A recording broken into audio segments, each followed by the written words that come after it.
Hello everyone, welcome back to the channel. हम section 483 तक जो बेल से रिलेटेड प्रोविजंस हैं उनको कर चुके हैं। हम बेल पढ़ रहे हैं यहाँ पर, ठीक है। तो हमारा जो नेक्स्ट सेक्शन होने वाला है वो है सेक्शन 484। यहाँ पर हम डील करते हैं amount of bond and reduction of bail. So basically ये बात करता है कि जो भी बेल अमाउंट होगा या फिर बॉन्ड का जो भी अमाउंट होगा वो कैसे फिक्स किया जाएगा, ठीक है, या वो किस प्रकार से फिक्स होना चाहिए। तो यहाँ पर काफ़ी सारी चीज़ें हैं जो डील करी जा रही हैं कि जो अमाउंट है वो कितना क्या होना चाहिए। तो इसमें दो सेक्शन है, दो सब सेक्शन है, सॉरी। सब सेक्शन 1 कहता है कि ये जो हम जब बॉन्ड या फिर बेल बॉन्ड की बात करते हैं तो वहाँ पर जो हम अमाउंट की बात करते हैं वो फिक्स होना चाहिए। फिक्स किसके हिसाब से? सर्कमस्टांसेस ऑफ केस के हिसाब से, कि उस केस में क्या सर्कमस्टांसेस है उसके हिसाब से, ठीक है। और एक्सेसिव नहीं होना चाहिए बिल्कुल भी। मान लीजिए कि कोई एक गरीब आदमी है जिसने 150 रुपये की चोरी कर ली और आप उसके ऊपर 5-6 हज़ार का जुर्माना लगा दो या फिर फाइन लगा दो, या फिर उसको बोल दो कि आप एक काम करो, आप अपने लिए बेल दो जिसमें आप 5,000 की सिक्योरिटी भरो। अब आपकी जो थेफ्ट थी वो 100-200 के आसपास की थी और आप उससे भरवा तो 5,000, ये कैसे इस पर्टिकुलर केस में फिट बैठेगा? जब वो व्यक्ति गरीब ही है, जब वो व्यक्ति इतना ऐसा है कि वो उस चीज़ को दे ही नहीं सकता है, तो उसमें एक और ज़ीरो भी जोड़ दोगे तो कोई मतलब नहीं बनेगा इस चीज़ का।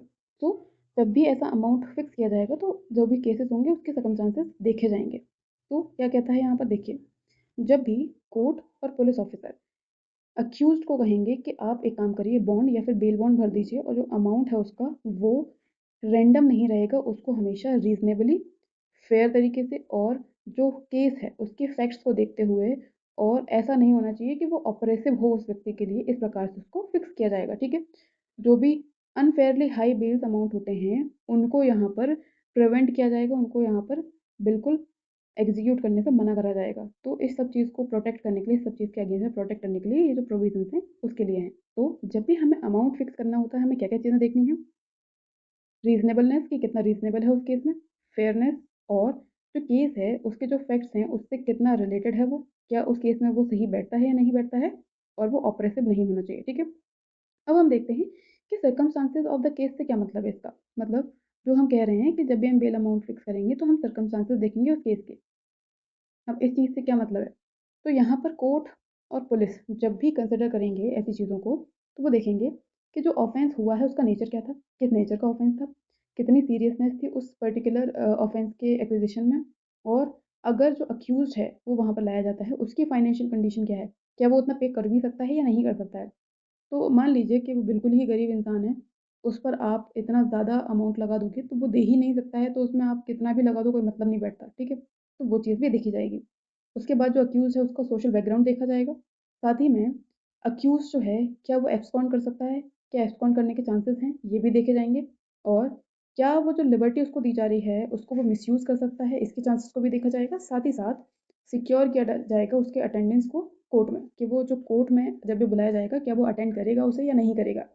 तो यहाँ पर जो इसका पर्पस है, जो इसका फर्निश करवाने का सोल पर्पस है, वो ये नहीं है कि जब भी आप बेल अमाउंट भरने का कहोगे तो आप उसको पनिश कर रहे हो, बल्कि जब भी आप उसे बेल अमाउंट भरने के लिए कहोगे इसका पर्पस ये होना चाहिए कि उस व्यक्ति को इंश्योर करा जा सके कि वो अपीयर होगा कोर्ट के सामने जब भी रिक्वायर्ड होगा तब। अब इसका ही सेकंड पार्ट आता है कि जो बेल अमाउंट है वो एक्सेसिव नहीं होना चाहिए। अब व्हाट डज़ इट मीन? इसका मतलब है जो बेल अमाउंट होगा वो अननेसेसरी हाई नहीं होना चाहिए, और जो कैपेसिटी है अक्यूज़ की, कि अक्यूज़ एक कैपेसिटी तक ही अमाउंट दे सकता है, उसके बियॉन्ड नहीं होना चाहिए।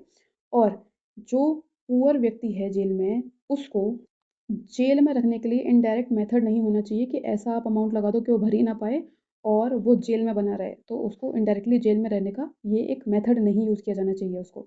जैसे कि आपने ऐसा अमाउंट लगा दिया कि प्रैक्टिकली वो उसको फर्निश ही नहीं कर सकता है, तो वहाँ पर क्या होगा, वहाँ पर वो जेल में बना रहेगा, वो जो भी उसका बेल का राइट है वो कभी एक्सरसाइज कर ही नहीं पाएगा। तो ऐसे टाइम पर कोई भी अमाउंट लगाने से कोई मतलब नहीं बनता है। तो अमाउंट हमेशा इतना रीज़नेबल होना चाहिए कि व्यक्ति उसको भर पाए। तो जो पर्पस है सबसेक्शन 1 का, मेन पर्पस ये है कि भाई हम लिबर्टी को प्रोटेक्ट कर सकें, और जो बेल कंडीशंस होती हैं उसको मिसयूज़ होने से रोक सकें, साथ ही साथ फेयरनेस देख सकें कि भाई जो भी प्रोसीजर चल रहा है उसमें फेयरनेस रहे, और डिस्क्रिमिनेशन जो भी होता है रिच और पुअर के बीच में उसको हम प्रिवेंट कर सकें। इसका अगर हम एग्जांपल देखना चाहें तो देखिए, एक डेली वेज वर्कर है, ठीक है, वो अक्यूज़्ड है एक माइनर ऑफेंस का। अब कोर्ट उसको कहती है कि हम आपको बेल दे रहे हैं और जो फिक्स्ड उसका बॉन्ड है वो है कितने का, 1,00,000 रुपए विद 2 सॉल्वेंट श्योरिटीज। ठीक है, तो आपको 1,00,000 रुपए भरने हैं, साथ में 2 लोगों को लेकर के आना है जो आपके श्योरिटी बनेंगे, जो आपको आपकी अपीयरेंस के लिए गारंटी देंगे। ठीक है, अब लीगली तो यहाँ पर आपने बेल ग्रांट कर दी है एज अ कोर्ट, पर अब आप ये सोचो जो डेली वेज वर्कर है उसके लिए कितना प्रैक्टिकल है कि वो 1,00,000 रुपए की अपनी बेल अरेंज कर सके। तो अगर वो अरेंज कर ही नहीं पाएगा तो स्वाभाविक सी बात है कि वो जेल में ही बना रहेगा। तो क्या हमारा पर्पज़ ये था बेल को लेकर के आने का? नहीं। ये क्या है, ये जो बेल का पर्पज़ है इसको डिफीट करता है। तो इस केस में जो सेक्शन 484 है वो कहता है कि जो अमाउंट है वो फिक्स होना चाहिए। कैसे? जो फाइनेंशियल कंडीशंस हैं और सर्कमस्टांसेस होते हैं केस के, उनको देखते हुए, और एक्सेसिव नहीं होना चाहिए। ठीक है, इसके बाद जब हम देखते हैं सबसेक्शन टू में कहा जाता है जो हाई कोर्ट है, जो कोर्ट ऑफ सेशन है, वो अगर चाहें तो जो भी बेल भरने के लिए कहा जाता है बाय पुलिस ऑफिसर और बाय मजिस्ट्रेट, वो चाहें तो उसको रिड्यूस करवा सकते हैं। सिंपल मीनिंग क्या है इसका, मतलब इसका हम चाहें तो इसका मीनिंग क्या निकाल सकते हैं। देखो, जब भी बेल अमाउंट फिक्स किया जाता है बाय पुलिस ऑफिसर या बाय मजिस्ट्रेट, तो हो सकता है कि वो हाई हो थोड़ा सा और वो व्यक्ति उसको देने में असमर्थ हो, तो वो अप्रोच करेगा कहाँ पर, सेशन कोर्ट में और हाई कोर्ट में, उनसे कहेगा कि आप प्लीज़ इसको रिड्यूस कर दीजिए। और जब सेशन कोर्ट और हाई कोर्ट उसको कंसिडर कर लेंगे कि इसको रिड्यूस किया जा सकता है, तो वो उसे रिड्यूस कर देंगे। अब इस पूरे सबसेक्शन का पर्पज़ क्या है? कभी-कभी क्या होता है कि जो लोअर कोर्ट्स होते हैं या फिर पुलिस होती है, वो ऐसे कंडीशंस को इतना हार्शली फिक्स कर देते हैं, इतना फास्टली बेल अप्लाई कर देते हैं कि आपके पास रेमेडी हो करके भी कोई रेमेडी नहीं बचती। ठीक है, और जो अक्यूज़ है वो जेल में बना रहता है। तो इस चीज़ को डील करने के लिए यहाँ पर जो करेक्टिव मेजर्स हैं वो लेकर के आए गए हैं, और इंश्योर करने के लिए कि जो भी चीज़ें हों उसके ऊपर सुपरविजन रहे सुपीरियर कोर्ट्स का। तो यहाँ पर आप रिडक्शन के लिए सुपीरियर कोर्ट पे जा सकते हो, जैसे कि कोर्ट ऑफ सेशन हो गया, हाई कोर्ट हो गया। ठीक है, और आर्बिट्ररी कंडीशन कहीं ना लगाई जाए या फिर इफेक्टिव बेल फॉलो की जा सके, इसके लिए ये चीज़ें, ये रूल लेकर के आया गया है।